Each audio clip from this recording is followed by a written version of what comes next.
What's up, everybody? This is DJ Mikey the Kid, and we have Dylan here on the live stream. It is, Mikey taking over here. What you just heard was one of his remixes, so just thought we'd kind of get in the mood and get like hype of, some fresh new music. So, yeah, man, really happy to have you here. It's like, thank you. We met just on a show that we were playing through Katie and the UK bangers and mash. Yeah, that was great though. That was a great time. Good vibes. Yeah, man. And you killed it, dude. You came in. It's so hot too. I loved it. Yeah, man. You had really great energy, and I was like really just stoked to hear you play again, and then so I knew we'd stay in touch. Thought you'd bring them on the live stream, and thank you. Go from there. Let's start at the beginning here. Where are you from? Like, how did you get started into DJing? Well, right now I'm from like Toronto, and I got started in DJing like since I was like, I don't know, high school. Well, high school for you guys, but when I was in school, I was still in like grade 8, but we call it college. And I saw Hardwell play Spaceman for the first time. And that was the introduction to DJing for me. That's the first time I saw Dex. That's the first time I saw a festival. And since then, it's always been like, what is that? Where does that exist? How do I do that? And then over time, in the past, like, I don't know, 5-6 years, it's like, oh, okay, this is what this is. And now I'm a DJ. Interesting. Let me just bring up your bio here. Kind of just gonna jump into some of those questions. So let's just break down what you have, what you're working on right now. It looks like you're a genre fluid DJ and producer whose high energy sets and wide ranging sounds have carved out a space that both versatile and distinct. Known for his work in drum and bass, including original releases, remixes, and live mixes, Dylan brings both technical depth and raw emotion to every track. Every style blends cinematic tension, vocal hooks, and heavy drops. Hell yeah. While leaving space for a surprise, which you gotta have some fun, huh? That's right. Beyond the decks, he explores vocals and performance, pushing the boundaries of what a DJ producer can be, whether it's a late night set or a DJ live stream. Dylan stays rooted in his intention and feeling, creating music that connects, evolves, and moves people. Damn, that is a good summary of you. That's really. Thank you. I try to embody every single word that I said there. So. Yeah. What was? Tell me about your roots. Like, what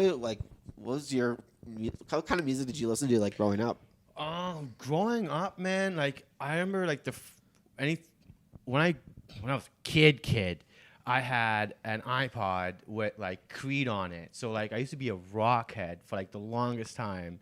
And then the whole Hardwell thing happened, I said before, and that introduced me like the EDM scene. And then Skrillex happened, and then Bangarang is everywhere. And then I'm a Skrillex head, and I've been a dubstep bass, Skrillex is my god type of person up until I don't know 2 years ago when I went to Escapade, and then I got transformed by like house music this one night.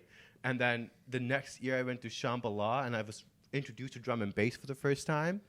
And dude, that's what like changed everything. I went from being like, oh, okay, like I like this kind of music, but drum and bass is what I want to make, and it's like movie but emotional. So I guess my roots are in rock, but dubstep and EDM. And right now it's constantly evolving, and right now we're sitting at drum and bass. That's amazing. So, what kind of who are some of like your favorite acts that you like influenced you in drum and bass? Like, what are some of like your reference tracks, and like who are you kind of like leaning on for like finding that similar style? Because like, interesting, because I am very influenced by Skrillex and Daft Punk. So when you talk about reference tracks, even when I'm making drum and bass, or even if I'm making hip hop, I'm bringing their tracks in because I like in terms of Skrillex, I like the way how clean his sound is, and in Daft Punk is how raw it is. And I'm constantly struggling to find a really cool balance of like that raw sound and that really clean sound that Skrillex is all about. So yeah. Yeah, that's yeah. I kind of feel the same when I'm like working on like music. Sometimes I'll just use something that's just like totally out of genre just to get like they're just the best, and so yeah, you need to have I don't know. Yeah, no, I mean I like Headaches and everybody, but at the end of the day, it goes down to like those two guys, how they make the sound. If I can make any sound like that, like even Skrillex, like he takes hits at hip hop too, and it sounds fire. So, you know. And so, what's your setup like at home? Right now it's an FLX4 and a laptop. At work, it's an FLX4 and a laptop, or an SX2 on a laptop. But looking forward to actually either going on an RX3 or an AZ that recently popped out. But because I really want to like get into chopping and full deck mixing, and I used to have an MCX 8000, but traveling with the board a lot was like just a hassle to carry around, so that's why I downgraded to a FLX4. But yeah, right now, rocking that little tiny baby board. Yeah, I love it. That's all you need. Yeah. So how do you get ready for your sets? Like what? What's your preset rituals, and like how do you prepare for? Well, mentally, it's never really there's a solid thing. It's always just go with the flow and calming nerves and type of thing. Maybe smoke weed and loosen up a little bit. Yeah, loosen up a little bit. But honestly, in terms of like preparing for sets, it's always been something where I would like to tell a story. So when it comes to picking tracks, I like to pick songs with lyrics that flow into each other. And then if it's a high energy song, I like to keep it high energy, and I like to contrast it and in key mixing and BPM jumping. So just like paying attention to all those tiny little deets is like, and make sure they all kind of like fit in together while telling a cohesive story is kind of like how I prepare, or like try to prepare. So it does that for me. Yeah. Wow. Very articulate. Really, yeah. I mean, I try. Yeah, man, that's basically it. The more you, like, I feel like some people, it's more if you just go with the flow and you're just in that moment and you want to just kind of set your cues like as you go along, that's one thing. But like the more you prepare and the more you set up some of those ideas and like have an idea of like how to, manipulate and like make it like your own like style, and like through like mixing it and like create like your own transitions where people might not be expecting it. Like that's like takes the work. So yeah, it's good. Nice to hear that you are putting in the work, and it definitely shows. I try, chat. I swear. So yeah, what do you love most about the scene, and like what kind of brings you to London? The scene has brought me to London, so that's what I love about it. And honestly, it's the acceptance and the love that's there. Like me even being here is like one of the things I love about the scene. Like you give me people like us the opportunity to come here, and then when you think about like the rave scene too, it's like it's always so inclusive. They're always taking care of each other, all having a good time and making sure everybody has a good time at the same time. Is I feel like no other scene really has that level of like fans or like people you would say that are committed to that type of cause, and that's my biggest thing about the scene that I love, which brought me to London. Yeah. So what are you excited for this year? Like what?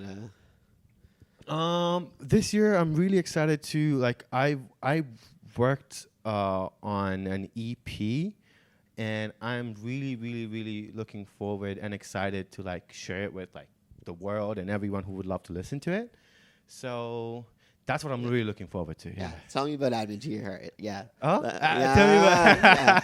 Yeah, man, that's a great name. It's very catchy. Yeah. Very simple artwork, and it's very I Thank you. Got a little preview of it last night, and I was like, holy damn. So do you do your own vocals then? Yes, I do my own vocals. Oh shit! Yeah. I was like, what the hell? Yeah, I try to sing a little bit. I mean, I'm shy, I'm mic shy and everything, but I love music so much that I'm willing to look past that shyness and whatnot But that's one of the cool things about Add Me to Your Heart is I wanted to introduce my sound to people, and it's a really cool play where, you know, to get your track on Spotify, it used to be a heart, or when you like something on Instagram, you know, it's a heart. So I thought, you know, a cool way for me to be in your playlist or in your library to call my EP Add Me to Your Heart. And all the songs are in that vein too, so they're not like Add Me to Your Heart and all dubstep songs or whatever, but they're all kind of lovish songs, and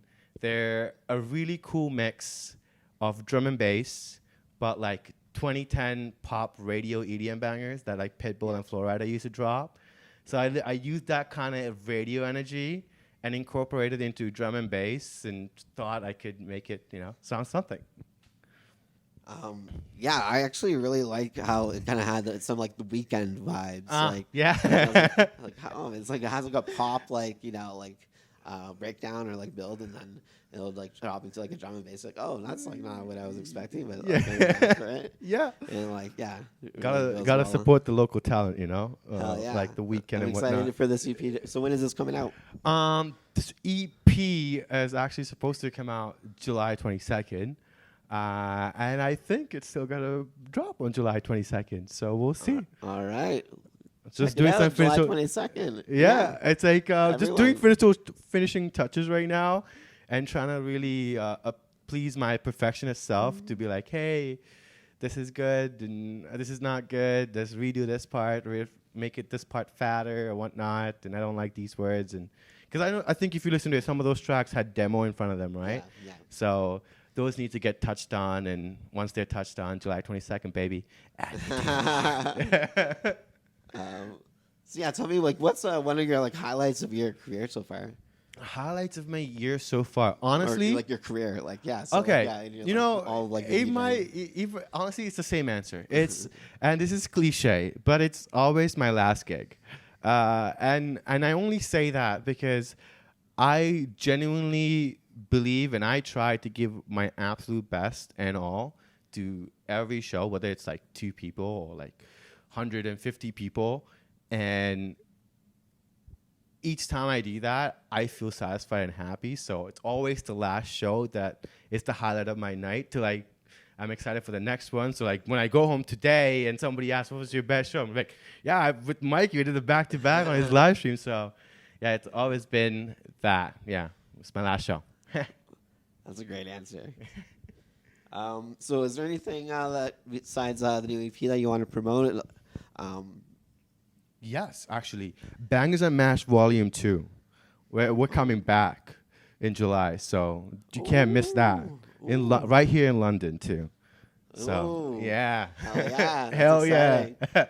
Oh, man, I'm pumped to see you play again. And, yeah, so for tonight, we kind of, like, had a quick discussion. That was, like, actually the first time, like, actually meeting and chilling and, like, having a good conversation. So, yeah, we kind of talked about we're going to play some drum and bass to like, start off, and like you're going to show some of your new originals and remixes, and then we'll kind of go into some bass music and some UKG and like some house. So we're going to go on a journey. So. Yeah, we're going to go. My whole DJ experience, like what I really try to do as a DJ, guys, is like give you a 3-stage experience in one set. But I don't want to do that where you think I'm trying 3 different things. I want it to sound like it's one cohesive experience, and like every day I strive to do that just a little bit better. And this is another day where I'm going to try to do it a little bit better, and he's going to help me do it, so it's going to be fucking amazing. Hell yeah, dude. I can't wait. I don't know if I can swear enough, so I'm sorry. No. I mean, well... I'm sorry. We'll, just bleep me out. Just bleep me out. Just bleep me out. I'm so sorry. That's all good. That's all sorry, good. chat. Sorry, Mom. So yeah, do you is there any festivals that you've like gone to or that you plan on going to this year? Absolutely love Shambhala, and I'm going again, Shambhala. Riri, I'm mad you're not coming. But I would love to go to Tomorrowland. It's the same thing I was talking about earlier. Like to double back on this whole Hardwell Spaceman thing. It was a Tomorrowland set that he played it on. So Tomorrowland's the dream. Tomorrowland's the goal. It's everything. It started all, and I want to end it there too. So That sounds, yeah, it's definitely a bucket list ambitious for me too. Yeah. Yeah, ambitious for sure. No, actually, it seems, yeah, we manifest it, and yeah, I believe it, slowly, yeah. slowly, day by That's day. why Yeah. you heard it first here. Yeah, you heard it first right Dylan, here. Play Productions, Canada. Hell yeah. Featuring, DJ Mikey the Kid as the host. Yeah, I'm really excited to play some music, but I guess I'm just a little bit more interested though too. Before we let you go, like about your producing then, like you doing vocals and like working on music. Like which DAW do you use, and like yeah, how did you get started into producing? Producing. Hardwell is getting like a big pay cut today or something. Oh man, Hardwell, dude. Jesus Christ, dude, you kind of know where this all started. Okay, producing started with watching a Hardwell documentary. It's true, but Oh my god. but right now I use FL and Logic interchangeably, depending on what I'm going for. If I'm focusing on producing with drums, I usually go straight into FL Studio because it's really good drum programming on there. But if I'm really like wanting like something emotional and I really want like really good synths and presets like that, I start up on Logic because they have really good sound selection on there that sounds really expensive. And then I just like go with the flow from there. Yeah. So That's really interesting. Yeah. Yeah. Typically, people aren't like bouncing between different DAWs. So like, but as long as like you have like a utility for each, and it makes sense. yeah. I noticed that certain things are better on certain programs, and I was fortunate enough to like have a Windows laptop, so I used to have a pirated copy of FL Studio. But then when I got my first Mac, it came with Logic on it, and then like FL wasn't even a Mac thing until recently, and I got it back on there, and then by the time it came on Mac, I already had like a system for Logic, and I just started like interchanging me both. So it was like a very natural approach to things, yeah. And how did you learn how to produce? Mostly self-thought, just figuring out as you go. The tried and true method is like pick a favorite track you really like, rip it, put it on the DAW, and then try to remake it, and do that till you make the same song. And I did that for a bit till I got tired of making the same song, and I just started like just going in raw, and then eventually you kind of like gain your own system, and you find what you like and what you don't like and what you don't use, and yeah. Do you have any like mentors or any like YouTubers like kind of helped you learn? Because I definitely feel like that's really helpful. Oh yeah, I okay. feel like you kind of have to go through. Oh like, yeah, so many like absolutely. Maybe like there's like one person for one thing, like, but that's such a great resource, right? Like being self-taught is like it's no, crazy. you're like, 100%. You're 100%. You're 100%. Like the two people that I would absolutely recommend anybody is Mayflower and Zen World. These two guys, they know what the hell they're doing. Mayflower's on FL, Zen World's on Ableton. They have really cool sounds, and they're very, very. The way they explain things is very easy to digest. So if you're like a beginner, you're like you actually could understand them, and it's not like some producer like doing all this producer talk, and like you're like, whoa, I don't get it. But no, these two guys, they really do a good job in like translating the musical knowledge into simple, understandable English where you're able to digest. And in terms of mentor, I have a mentor that I consider him, he's not like a real mentor, like he's not like he's explicitly said he's my mentor or whatnot, but I consider him my mentor. His name is Jordan, and he's a DJ turned businessman. And I, in that aspect, I do look up to him, and in that way, I think he's my mentor because I live around him. I watch how he moves things, and he's shown me a way to grow from doing this, right? And I would love to grow doing this, and in that way, so he's my mentor, yeah. Well, shout outs to him, and so what I guess kind of speaking of like advice and of like producing, like what advice do you have for like DJs, like just like kind of getting into learning how to mix and like that sort of thing? Like you guys, you're kind of I think you can kind of speak for it. Doesn't like, you do a lot with a small controller, and like it's all about like setting your cues and like that sort of thing. I think the best advice I can give to anybody is that it's cool to make mistakes, and that because like for me, I I find it hard to believe that it's cool to make mistakes, but I've noticed that people that are watching don't realize it's mostly you that realize that you're making a mistake. So that's one thing. It should not matter as much. And also, it's those mistakes that help you really learn. And every time I made a mistake, I've noticed I've never repeated that, especially like when it's like at the heat of the moment. I'm like, oh, why did I do that? And next time, it's like it almost never happens. So it's like it just translates to practice more often, try new things, and don't be afraid to make mistakes because mistakes are cool, and that makes you the best DJ in the world. That's great advice. Yeah. You can't be afraid to make mistakes. Absolutely. It's like that's how you happy accidents is all happy. Hey, right? hell like, yeah. That's how that works. So, Might be. all right. I guess like that's it for questions. I feel like we got a pretty good sense of you, Dylan.